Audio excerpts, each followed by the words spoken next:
ناظرین سامعین، اکثر لوگوں کا حمل، اکثر خواتین کا حمل ضائع ہو جاتے ہیں۔ حمل ضائع ہونے کی کئی وجوہات ہیں۔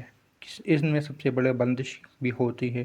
اولاد نہ ہونا میں سب سے بڑی وجوہات بندش ہوتی ہے، جادو ہوتے ہیں، نظر بد ہوتے ہیں، رنجش ہوتی ہے، یا اگر حمل ٹھہر بھی جاتا ہے تو وہ ضائع ہو جاتا ہے یا بچے مر جاتے ہیں۔ ایسے بہت سارے لازادات مسئلے مسائل انسان کے ساتھ ہو جاتی ہیں۔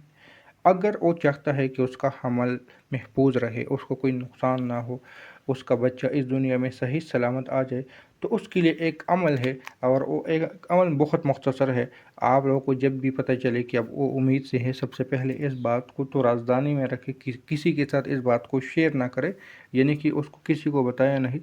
دوسری ایک صورت ہے صورت شمس۔ یہ بہت مختصر سی صورت ہے، لیکن اگر آپ اس کو روزانہ ایک مرتبہ سورہ شمس کو صرف اور صرف ایک مرتبہ پانی پہ پڑھ کر دم کر کے روزانہ پیتے رہے، روزانہ وہی صورت ہو، یعنی ہر روز ایک دفعہ پڑھے اور اب پانی پہ دم کر کے پی لیا کرے، تو انشاءاللہ تعالیٰ اس سے آپ کا بچہ محفوظ رہے گا، کوئی بھی ان کو پریشانی نہیں آئے گی، حمل میں نقصان نہیں ہوگا۔